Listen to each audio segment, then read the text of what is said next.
comigo a sua Bíblia no livro de Gálatas. Gálatas.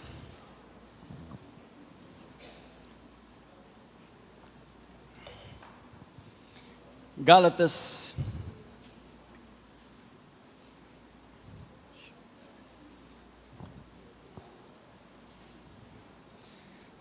versículo 14. Antes eu gostaria de fazer uma oração. Fechamos os nossos olhos. Senhor, no nome de Jesus, nós te adoramos, declaramos que Tu és o nosso Deus, o nosso Senhor. Queremos te pedir perdão pelos nossos pecados, pelas nossas falhas, e te pedir, Senhor, que o Teu Espírito Santo tenha liberdade nesta noite de falar, de repreender, de edificar a Tua igreja, em nome de Jesus. Que o Teu Espírito Santo apareça nesta noite e que o Senhor, que o Teu nome seja glorificado, em nome de Jesus. Amém. Versículo 14 de Gálatas, capítulo 6 de Gálatas, versículo 14.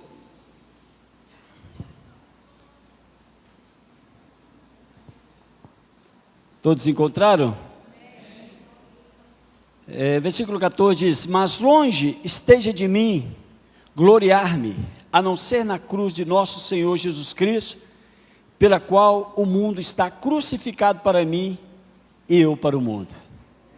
Vamos ficar só nessa primeira parte. Mas longe esteja de mim gloriar-me, a não ser na cruz do nosso Senhor Jesus Cristo. Amém?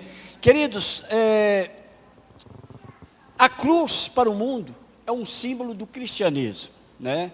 Os cristãos, o cristianismo é identificado pela cruz, de maneira que essa identificação, esse conhecimento, popularizou a cruz e ofuscou o valor, a verdade que está por trás da cruz de Cristo. Amém? Interessante que a cruz, ela é muito mais do que um símbolo. A cruz, ela revela uma verdade, ela revela um plano, ela revela um propósito. Então a cruz, ela é muito maior do que simplesmente um símbolo. Por trás da cruz existe uma mensagem poderosa de Deus para a humanidade. Existe uma mensagem poderosa de Deus para nós. E a Bíblia diz aqui que Paulo, sabiamente, né, ele diz que se tem um lugar que ele ia gloriar é na cruz de Cristo. Paulo, ele poderia se gloriar em muitas coisas. Se nós olharmos, estudarmos, nós conhecemos a vida de Paulo, a história dele, ele poderia se gloriar em muitas coisas. Paulo poderia se gloriar na conversão dele. Ninguém pregou para Paulo, o próprio Jesus se revelou, se manifestou, apareceu para Paulo ali no caminho de Damasco, e ele, através daquela revelação, ele se converteu. Paulo poderia se gloriar nisso, mas ele não se gloriava nisso. Paulo poderia se gloriar nas revelações que Deus deu para ele. Em Gálatas capítulo 1, versículo 11 e 12, ele fala que ele tinha muitas revelações, ele recebeu muitas revelações. Em Coríntios capítulo 12, 2 Coríntios capítulo 12, 4, a Bíblia diz, ele dizendo, né, ele falou: eu conheço um homem, se no corpo eu não sei, se fora do corpo eu não sei, foi arrebatado até o terceiro céu, e ouviu coisas inefáveis, que não era lícito dizer aos homens. Meu Deus do céu, imagina, um homem que foi até o terceiro céu, ele viu coisas que ele não escreveu na palavra de Deus. Nós humanos, só vamos conhecer essas coisas lá na eternidade. E a Bíblia diz que ele não se gloriava nessas coisas. A Bíblia também mostra, talvez Paulo poderia se gloriar no conhecimento, na capacidade doutrinária dele. Então, ele escreveu, querido, 13 das 27 cartas do Novo Testamento Paulo escreveu. Ou seja, talvez mais de 40% das cartas do Novo Testamento Paulo escreveu. E ele não se gloriava nisso. Paulo poderia se gloriar na sua sabedoria.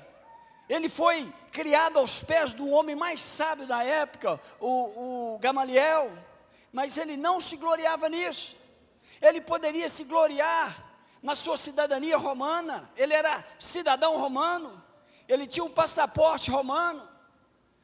Ele não se gloriava nessas coisas, mas a Bíblia diz que ele se gloriava na cruz de Cristo.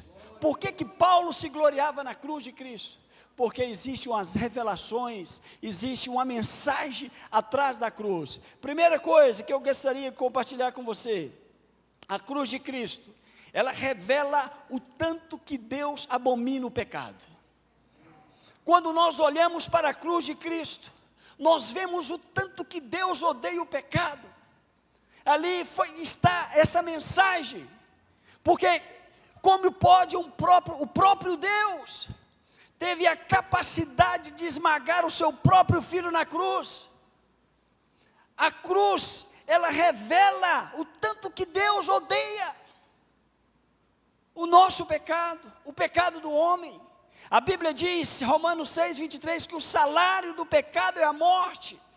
Então Deus abomina o pecado, e a cruz de Cristo, ela revela isso, porque Ele sacrificou o próprio filho dele.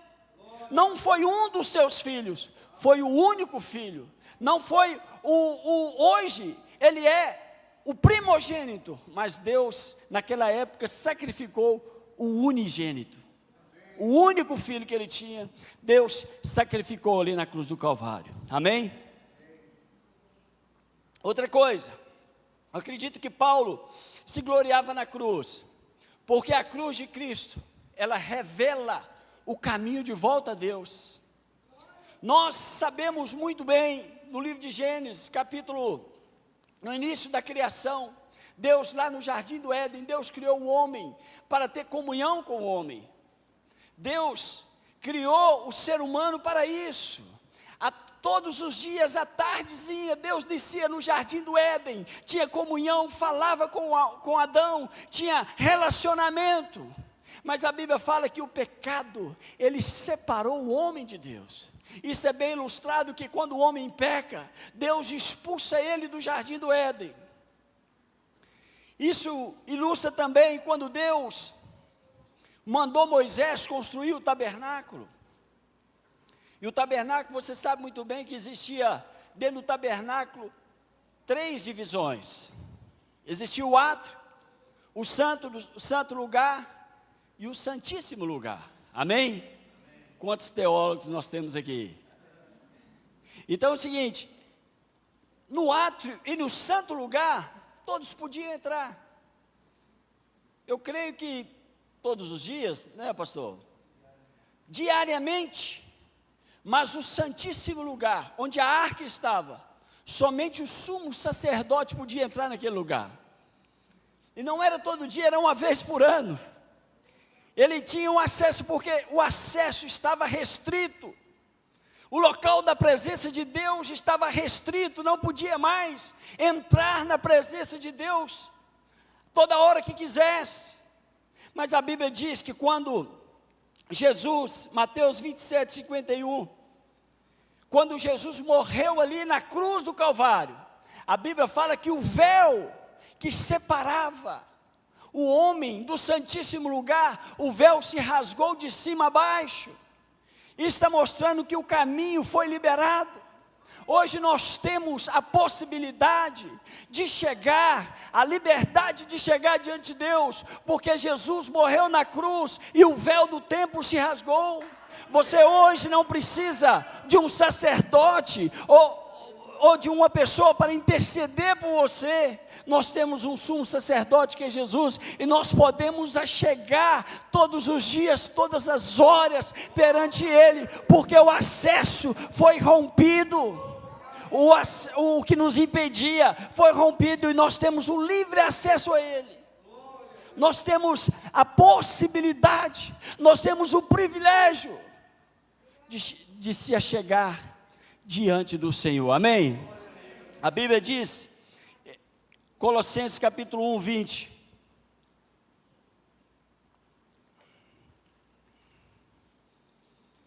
Colossenses capítulo 1, versículo 20,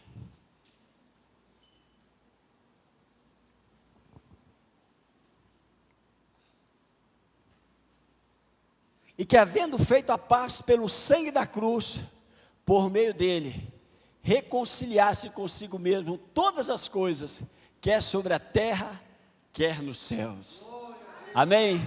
Hoje nós somos reconciliados com Deus, através do sacrifício da cruz. Hoje, meu irmão, minha irmã, você que está aqui nesta noite, você tem livre acesso a Ele, porque a cruz, a mensagem da cruz revela isso para nós. Nós temos a liberdade, a ousadia de chegar diante dEle, porque não existe mais separação. O cântico que o pastor Alexandre gosta, o véu que separava, já não separa mais, e a luz que outrora apagada, agora brilha cada dia mais. Para quê? Para te adorar, amém? Então nós temos acesso, a cruz revela que existe um acesso a Deus, amém, queridos? A outra coisa que eu gostaria de compartilhar com os irmãos, que Paulo se gloriava na cruz, porque a cruz mostra a consumação da nossa redenção. A Bíblia diz, abre comigo,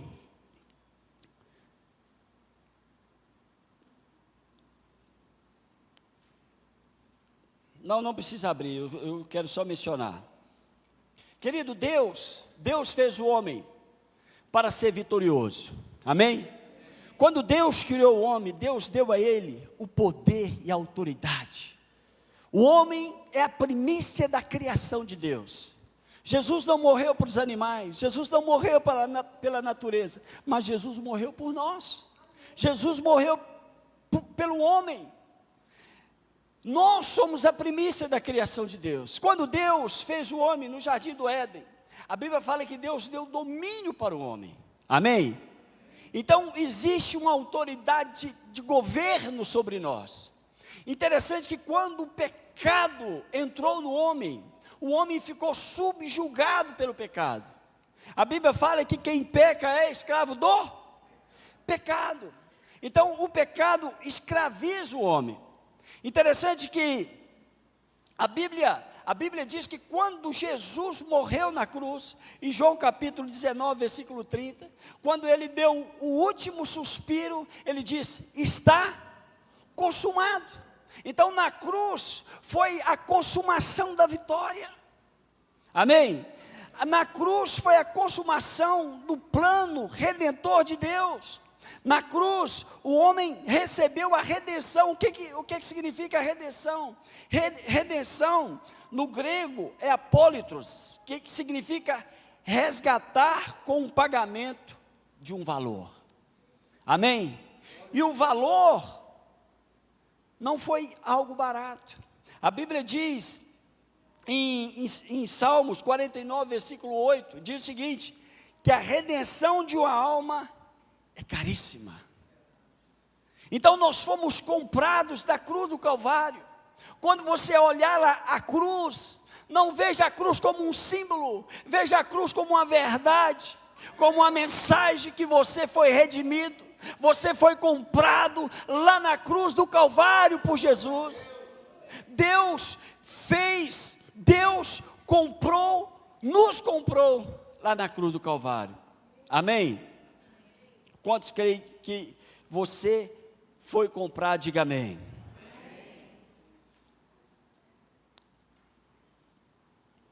A cruz, querido, ela nos mostra o valor que Deus pagou por nós.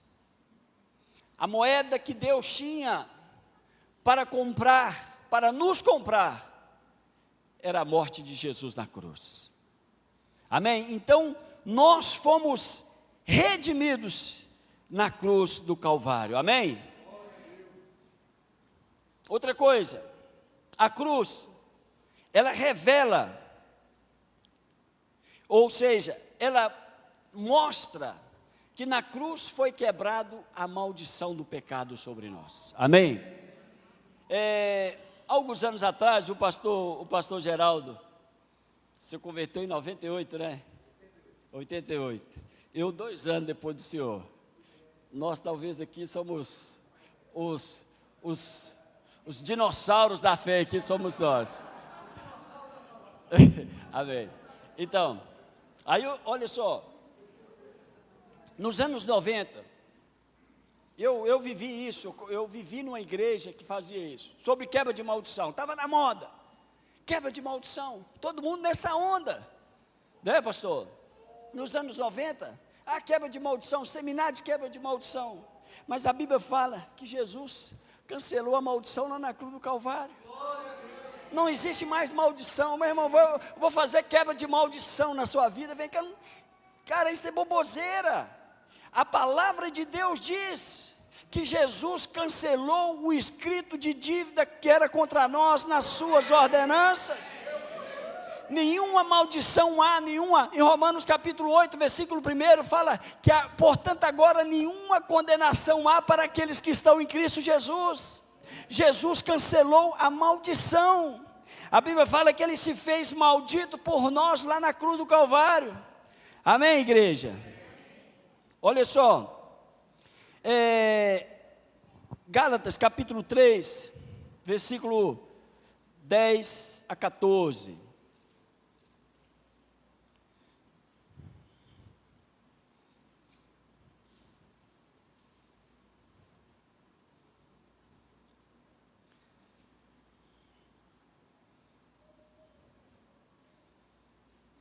Olha só que diz: todos aqueles, pois, que são das obras da lei, estão debaixo da maldição, porque escrito está: maldito todo aquele que não permanecer em todas as coisas que estão escritas no livro da lei, para fazê-las.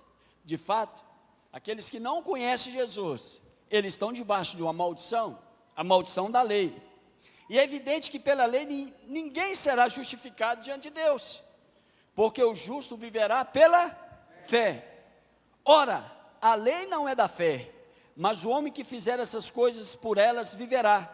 Cristo nos resgatou da maldição da lei, fazendo-se maldito por nós, porque está escrito: maldito todo aquele que for pendurado no madeiro.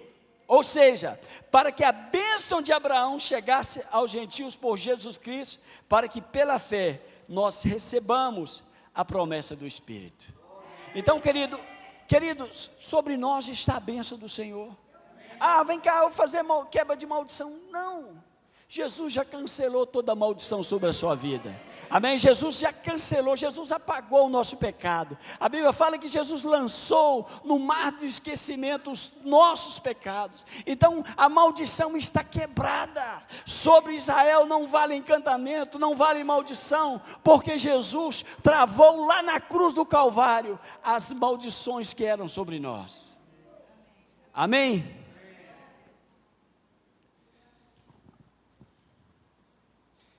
Outra coisa que Jesus fez na cruz do Calvário, Ele cancelou a nossa dívida. Amém? A sua dívida, Vanil, está cancelada, está paga. A Bíblia diz aqui, abre comigo, em Colossenses capítulo 2, versículo 14.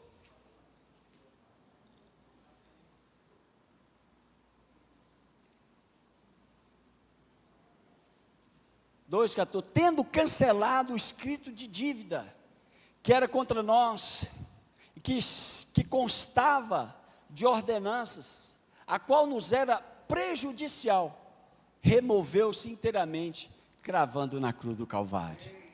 Então a dívida, ela foi cancelada. Amém, querido? A dívida foi apagada. Você não deve nada mais ao diabo. A sua dívida foi cancelada, Jesus pagou essa dívida, está pago, seu Carlos, em nome de Jesus, a nossa dívida foi cancelada. Interessante, querido, que a lei de Deus, ela pede a condenação de todo pecador. Por quê? Porque existe, o pecado é uma dívida impagável. Ela é impagável. A Bíblia retrata muito bem isso, quando, naquela parábola que Jesus contou do credor incompassível. Quantos conhecem essa história? Do credor incompassível. Apareceu um diante de Jesus, diante do rei. O reino de Deus é semelhante a um homem, né, que chamou os teus servos para prestar contas. Se caso vocês quiserem acompanhar, está lá em Mateus capítulo 18, versículo 23. E apareceu um que devia 10.000 talentos para ele. 10.000 talentos. E ele pediu, implorou ao Senhor, falou: Deus, tem misericórdia, que eu vou te pagar tudo. E a Bíblia fala que aquele rei, movido de compaixão, perdoou aquele homem.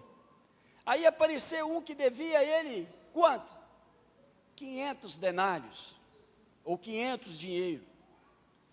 E ele então, de uma certa forma lá, obrigou, bateu naquele moço, para ele pagar a ele aqueles 500 denários. Vou traduzir o que eu estou dizendo. Olha só, a Bíblia diz que o reino dos céus pode se comparar a um certo rei que quis fazer contas com os teus servos, fazer o acerto, a hora do acerto de contas, né? Esse que devia, o que significa 10.000 talentos? Um denário era o valor de um trabalhador daquela época. O trabalhador trabalhava e recebia por dia um denário. E um talento era 6.000 denários. Ou seja, um talento representava 6.000 dias de trabalho. Amém? E a Bíblia fala aqui que aquele moço que chegou diante dele, do rei, ele devia 10.000 talentos. Ou seja, os irmãos que é bom de matemática, eles sabem, 10.000 talentos, 10.000 talentos vezes 6.000, dá quanto? Dá 60 milhões de dias de trabalho. Entendeu? 60 milhões de dias de trabalho. Eu fiz a conta aqui, sabe quantos anos dá? De anos, dá 164.383 dias de trabalho. A dívida que nós devíamos para Deus. E a única coisa que aquele homem poderia fazer é clamar misericórdia, falar: Senhor, me perdoa. Senhor, tem misericórdia, me perdoa. Porque a dívida que ele tinha era impagável. Isso retrata a nossa dívida para com Deus. A dívida do nosso pecado, das nossas falhas, ela é impagável. Você pode fazer tudo, você pode fazer promessa, você pode pagar penitência, você pode andar de joelho, pagar promessa, pedir perdão. Oh Deus, tem misericórdia, oh eu vou fazer isso, vou fazer aquilo. Você não vai conseguir pagar essa dívida, a não ser que você chegue diante da cruz de Cristo e fala: Jesus, eu te peço perdão, eu reconheço o seu sacrifício por mim, me perdoa. Aí a dívida é perdoada, é cancelada. Então, querido, na cruz de Cristo existe o cancelamento dessa dívida. Existe uma diferença. O cancelamento da dívida é a remissão. Existe uma diferença entre redenção e remissão. A redenção é que Ele nos comprou. A remissão, Ele te compra e te fala assim: vai em paz e não peques mais. Você não me deve mais nada. Então, Jesus não só nos compra, não só nos redime na cruz do Calvário, mas Ele também, Ele nos redime, redenção e remissão. Ele nos redime, Ele nos remiu, Ele nos perdoou e fala: não, William, vai em paz, você não deve mais nada. Você foi remido pelo sangue da cruz de Jesus. Quantos aqui foi remido? Diga amém. Quantos têm a dívida cancelada? Fala aleluia. Glória a Deus, louvado, engrandecido seja o nome do Senhor. Amados,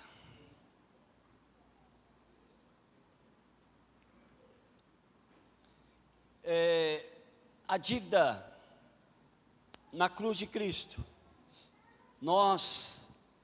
Paulo se gloriava na cruz, porque a cruz de Cristo foi o palco da maior expressão de amor do universo. Deus, ali no Gólgota, ali naquele monte, Ele fez o cenário da maior demonstração de amor do universo. Ninguém poderia contar, narrar, escrever, imaginar, desenhar uma história tão fantástica, tão poderosa de amor de Deus para o homem. Foi a maior encenação real de amor de todos os tempos. A Bíblia diz lá em João capítulo 3, versículo 16, eu falo que esse versículo é o mais conhecido de todos. Toda a Bíblia, o versículo mais conhecido da Bíblia é João 3,16. Qual que é? Deus amou o mundo de tal maneira que deu seu único Filho, para que todo aquele que nele crê não pereça, mas tenha vida eterna. Todo mundo sabe isso.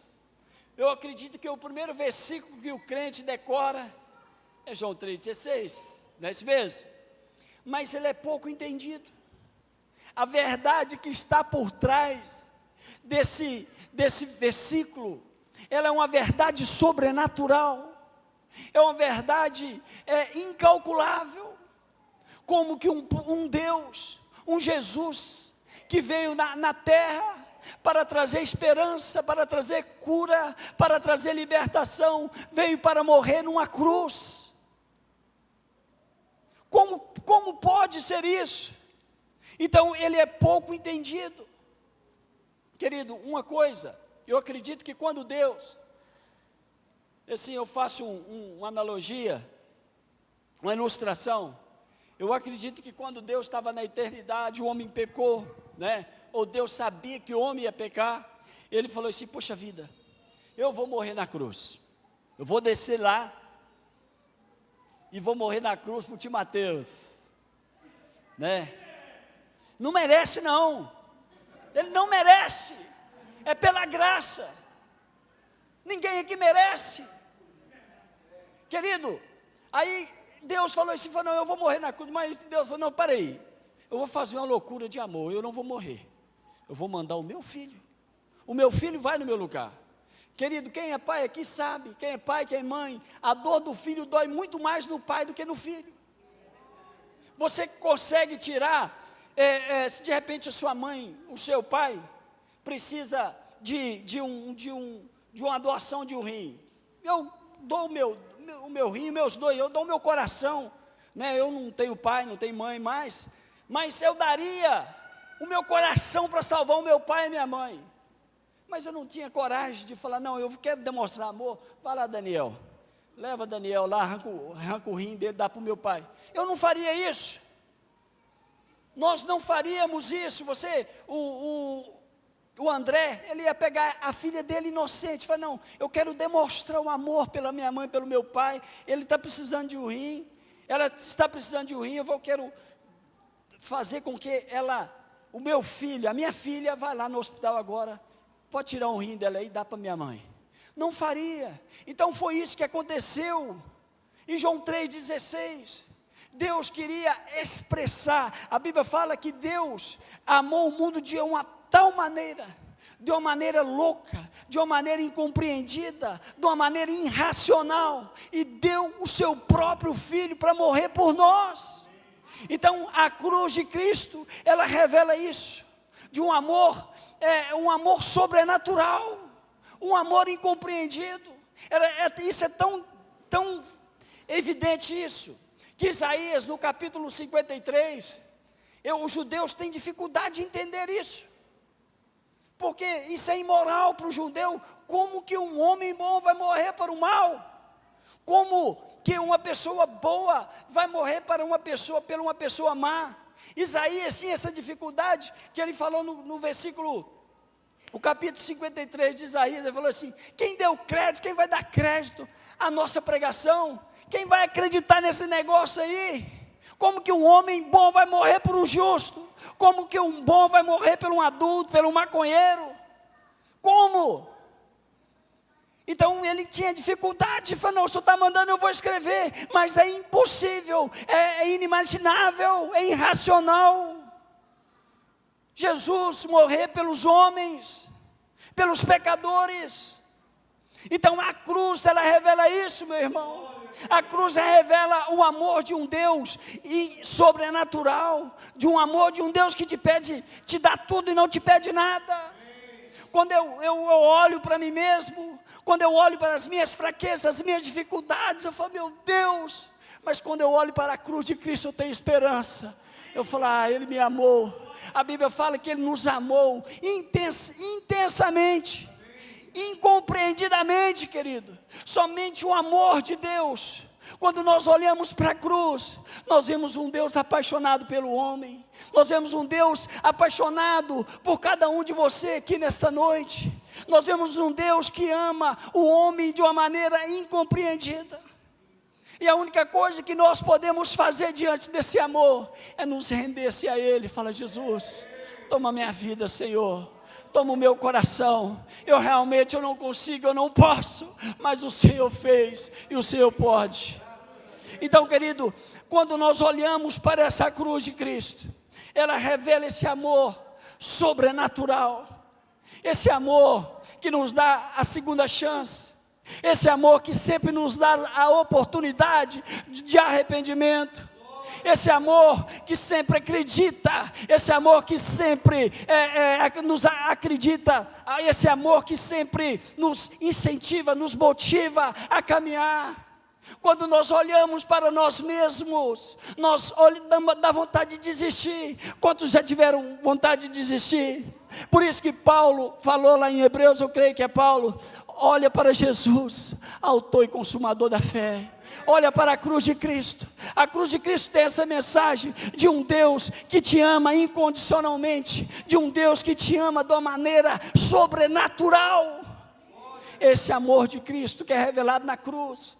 Então a cruz é muito mais do que um símbolo. A cruz é muito mais do que um amuleto místico. Ela é uma verdade, ela é uma mensagem de amor de Deus pela sua vida. Ela é uma mensagem de Deus te falando: eu te amo incondicionalmente. Eu te amo de uma maneira sobrenatural, de uma maneira poderosa. Amém? Quero ler alguns versículos aqui, não precisa, vou ler rápido, sobre o amor de Jesus. Diz o seguinte, Jeremias 33, 31, 3: com amor eterno eu te amei, e com benignidade te atraí. Não é o amor humano, é o amor eterno. Deus amou, Deus te amou, Deus nos ama, Deus ama o pecador de tal maneira que deu tudo que Ele tinha, o melhor dele, a moeda mais preciosa, a única moeda, era Jesus. Ele deu por nós. A Bíblia diz que Deus prova o seu amor para conosco, em que Cristo morreu na cruz, sendo ainda nós pecadores. O ser humano fala: não, melhora, dá uma melhorada aí que eu vou te ajudar. Não, foi Deus, eu não te ajudo, você melhora se quiser. O amor de Deus é isso, querido. É um amor que nos dá tudo e não nos pede nada.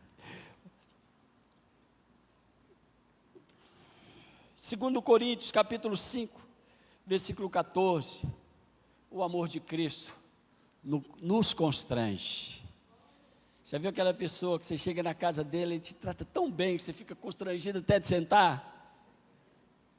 Então a Bíblia diz que o amor de Cristo, o amor de Deus em Cristo Jesus, Ele nos constrange. Amém? Ninguém João 14, João 15, 13, ninguém tem mais amor do que este. Ninguém tem mais amor do que Jesus. Ninguém tem mais amor do que Deus. Na verdade, Deus não tem amor. A Bíblia fala que Deus é amor. Você quer conhecer? Quer conhecer Deus? Quer conhecer o amor de Deus? Olha só, Efésios capítulo 3, versículo 19. O amor de Cristo excede todo o entendimento humano. Ou seja, a mente humana natural, ela não pode manejar, entender, compreender o amor de Cristo. A Bíblia fala que o amor de Cristo excede todo o entendimento humano. Esse aqui eu amo esse versículo, Colossenses, Cantares 8, versículo 7. As muitas águas não poderiam apagar este amor, e nem os rios afogá-los. Amém? Esse amor, é interessante que Salomão escreveu isso aqui para a Sulamita. O livro de Cantares, ele expressa um amor intenso de Salomão para Sulamita. Conta que Salomão, um dia ele se vestiu de plebeu e foi passear nas ruas, lá na periferia, né, com a roupa. Ele não falou que era rei, escondido, tipo 007. E ele chegou lá, e passando, e viu uma moça, uma morena. Dizem que a Sulamita era morena, né, pastor? Aí, ele viu, ele apaixonou, falou, meu Deus do céu, que mulher bonita essa mulher. Ele gamou da primeira vez, ele ficou louco com a Sulamita.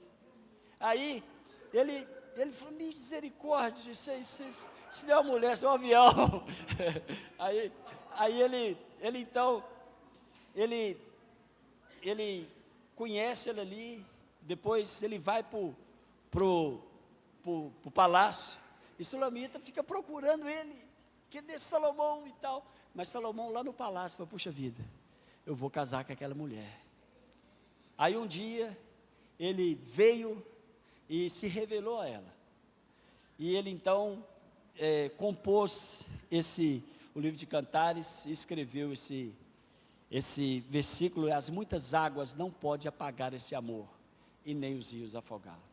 Então, da mesma forma, Jesus estava no palácio, ele veio e nos encontrou, ele nos amou de uma maneira sobrenatural, nós fomos constrangidos, encantados pelo amor dele.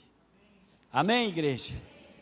Queridos, para encerrar, eu gostaria de contar uma história interessante. Essa história, eu ouvi ela há muitos anos atrás, eu creio que bem mais de 20 anos, e ela conta a história, que um rapaz, numa faculdade bíblica, ele apaixonou por uma moça. Esse rapaz, ele apaixonou por ela, e ele era o rapaz mais feio da faculdade bíblica.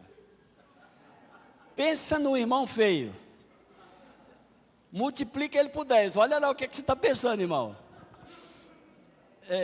Multiplica ele por 10 vezes, esse irmão aí. Ele apaixonou para a menina mais bonita da escola. Pensa numa irmã bonita, multiplica por 10 vezes, essa irmã abençoada aí. Um dia esse rapaz chegou diante do Bulhão e falou, Bulhão, rapaz, você não sabe o que aconteceu, eu estou amando, eu estou com um problema, eu estou amando. Eu falei, nada, que é isso, rapaz, o amor não é problema, Deus é amor, Deus que criou o amor. Aí ele falou assim, não, eu estou amando aquela moça. Ele falou, nossa Deus, você está com um grande problema. Como diz o pastor Renato, valei-me Jesus, valei-me Jesus. A menina era bonita demais, ele falou, que você está doido, rapaz? Os caras mais bonitos da faculdade ficou interessado nessa menina, e você com essa lataria de Fusquinha 69, todo empolado, né? Cheio de massa. Ele falou, não, você tá com problema. Ele falou, e ele não desistiu. Aí um tempo, ele ficou sabendo que essa moça ia perder o ano porque não tinha dinheiro para pagar a escola. Ele foi lá na faculdade, ele foi lá na secretaria e propôs pagar. E eles, o pessoal da tesouraria falou, não precisa pagar, não sei o quê, você não pode. Ele falou, não, o dinheiro é meu, eu faço aquilo que quero. Eles aceitaram o pagamento, mas com uma condição, que ela não saiba de nada, que vocês não contem para ela. Aí, queridos, a história diz que ele saiu ali, ele tinha dinheiro só para um ano, só para ele. Ele pagou para ela, saiu da escola, foi vender livros, ganhar dinheiro, e ganhou dinheiro para pagar, e voltou o próximo ano para a escola, e encontrou com essa moça. Aí, a história diz que um dia, ele cheio do Espírito Santo, né? Deus deu coragem, ele chegou nessa moça, entendeu? Ele se manifestou o amor por ela, e ela, você está doido, rapaz, que é isso? Arreda-te, né? Aí, ela foi e falou assim, e ela sentiu humilhada, falou, puxa vida, esse cara tentando, querendo namorar comigo, que é isso? Aí, as pessoas viram ela maltratando ele. Na hora que ele saiu, ela foi até ela, as pessoas foram até ela, falou, não, por que você poderia pelo menos tratar ele com gentileza, ser educada, você sabia que foi ele que pagou para você o ano passado, a sua mensalidade? Ela se sentiu humilhada, falou, o quê?